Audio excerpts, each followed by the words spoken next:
क्या आपने कभी सोचा है कि आप जो मांगते हैं वही आपको क्यों मिलता है? क्या आपने महसूस किया है कि आपके विचार, आपकी प्रार्थनाएं और आपकी इच्छाएं आपके जीवन की दिशा तय करती हैं? क्या यह संभव है कि आपके शब्द और सोच ही आपके भविष्य को आकार देते हैं? इस वीडियो में हम एक अत्यंत रहस्यमयी और चमत्कारी विषय पर बात करेंगे। जो मांगोगे वही मिलेगा, जैसा चाहोगे वैसा ही होगा।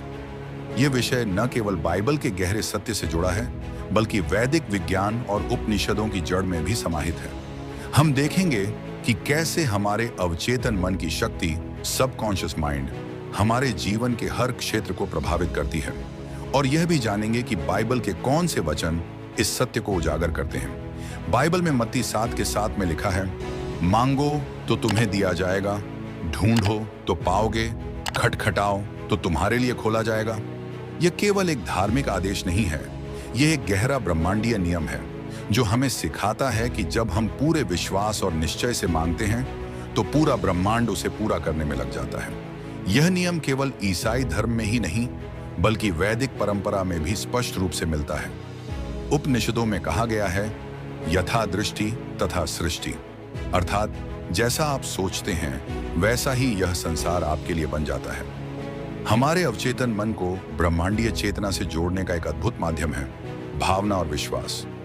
जब हम किसी इच्छा को केवल विचार के रूप में नहीं, बल्कि गहरी भावना के साथ मांगते हैं, तो वह हमारे अवचेतन में अंकित हो जाती है।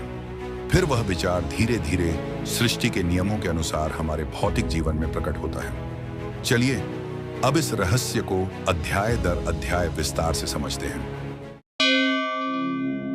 अध्याय 1, बाइबल और मांगने की शक्ति।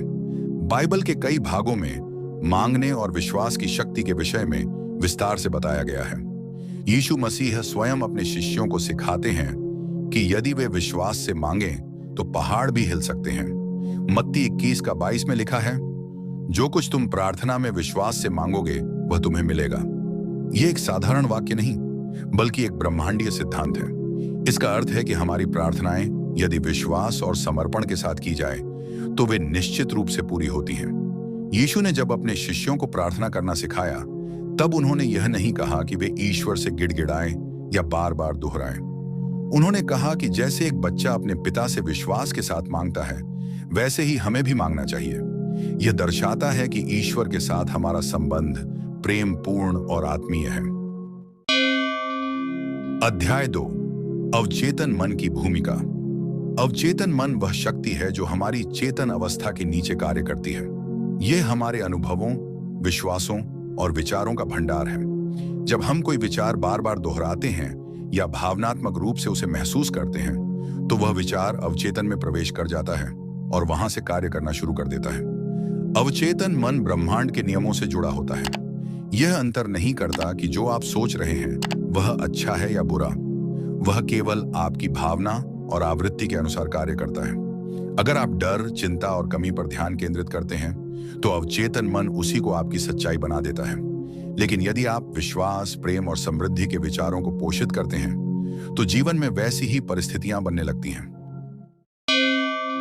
अध्याय 3, वैदिक विज्ञान और मन की शक्ति।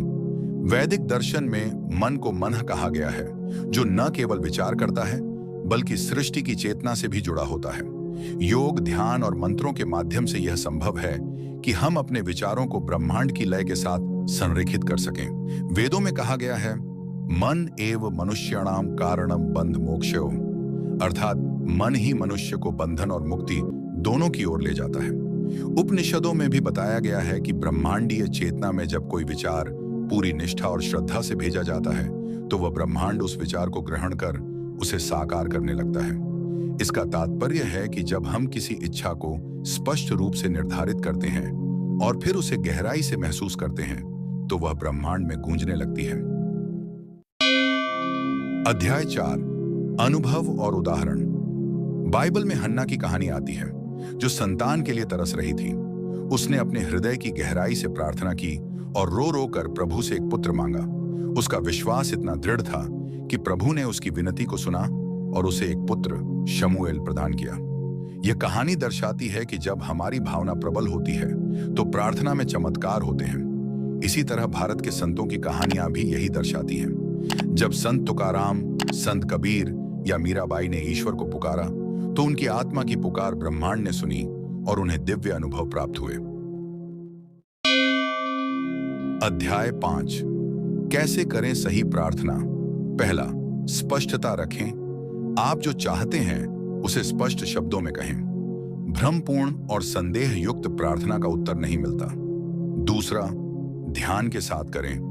प्रार्थना करते समय मन शांत रखें, ध्यान में उतरें और पूरी भावनात्मक शक्ति से अपनी इच्छा रखें। तीसरा, विश्वास रखें। यह मान लें कि जो आपने मांगा है वह पहले ही आपको प्राप्त हो चुका है।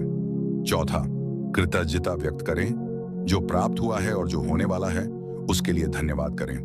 यह कृतज्ञता ब्रह्मांड को संकेत देती है कि आप तैयार हैं। अध्याय 6, 7 वचन बाइबल से जो आपको यह सिद्धांत सिखाते हैं। पहला, मत्ती 7:7, मांगो तो तुम्हें दिया जाएगा। दूसरा, मत्ती 21:22, विश्वास से जो मांगोगे वह तुम्हें मिलेगा। तीसरा, मरकुस 11:24, जो कुछ तुम प्रार्थना में मांगो विश्वास करो कि तुम्हें मिल गया और वह तुम्हारा हो जाएगा। चौथा, याकूब 1:6, पर विश्वास के साथ मांगे बिना संदेह किए। पांचवा, यूहन्ना 14:13, जो कुछ तुम मेरे नाम से मांगोगे मैं उसे करूंगा। छठा, यूहन्ना 15:7, यदि तुम मुझ में बने रहो और मेरी बातें तुम में बनी रहें तो जो चाहो मांगो। सातवां, 1 यूहन्ना 5:14, जो कुछ हम उसके अनुसार मांगते हैं वह हमें सुनता है। अध्याय 7, मन की ऊर्जा और कंपन। हमारे विचार केवल शब्द नहीं है, वे ऊर्जा है। हर विचार एक कंपन, वाइब्रेशन उत्पन्न करता है। जब हम एक विचार को बार बार सोचते हैं तो वह कंपन शक्तिशाली हो जाता है और वह ब्रह्मांड की ओर संदेश भेजता है। मान लीजिए आपने धन प्राप्ति की इच्छा की है। अगर आप केवल कह रहे हैं मैं अमीर बनना चाहता हूं, लेकिन मन में डर, चिंता और संदेह है तो आपकी प्रार्थना कमजोर हो जाती है। लेकिन यदि आप महसूस करते हैं कि आप पहले से समृद्ध हैं और उस भावना को बार बार दोहराते हैं तो यह कंपन आपके चारों ओर ऐसे अवसरों को आकर्षित करेगा जिससे आपकी इच्छा साकार हो सके। चाहे आप किसी भी धर्म, जाति या संस्कृति से हों, यह सत्य सार्वभौमिक है कि आपकी सोच ही आपकी सृष्टि बनाती है। बाइबल हो या वेद, यीशु हो या अर्शें, सभी ने एक ही बात को अलग अलग रूप में कहा है, मन को परिवर्तित करो और ब्रह्मांड भी बदल जाएगा। यदि आप मांगना सीख जाएं पूरे विश्वास, भावना और कृतज्ञता के साथ, तो जीवन में कोई भी इच्छा असंभव नहीं है। याद रखें, परमेश्वर हमारे बहुत निकट है। वह केवल इंतजार कर रहा है कि हम पूरे दिल से उससे मांगे और विश्वास रखें कि वह हमें देगा। इस वीडियो को यहीं समाप्त करते हैं। आशा है कि यह ज्ञान आपके जीवन में चमत्कार लाएगा। यदि आप इस ज्ञान को अपने जीवन में अपनाना चाहते हैं तो अभी से शुरुआत करें। अपने विचारों को परिवर्तित करें, विश्वास करें और मांगें, और फिर देखें कि कैसे ब्रह्मांड आपके लिए रास्ते बनाता है। आपका धन्यवाद। प्रभु यीशु का प्रेम और प्रकाश हमेशा आपके साथ बना रहे। आप अपनी डोनेशन बैंक अकाउंट के जरिए और सुपर थैंक्स के जरिए भेज सकते हैं, जिसकी डिटेल्स डिस्क्रिप्शन में है। और आप हमारे चैनल का मेंबरशिप भी ज्वाइन कर सकते हैं। धन्यवाद।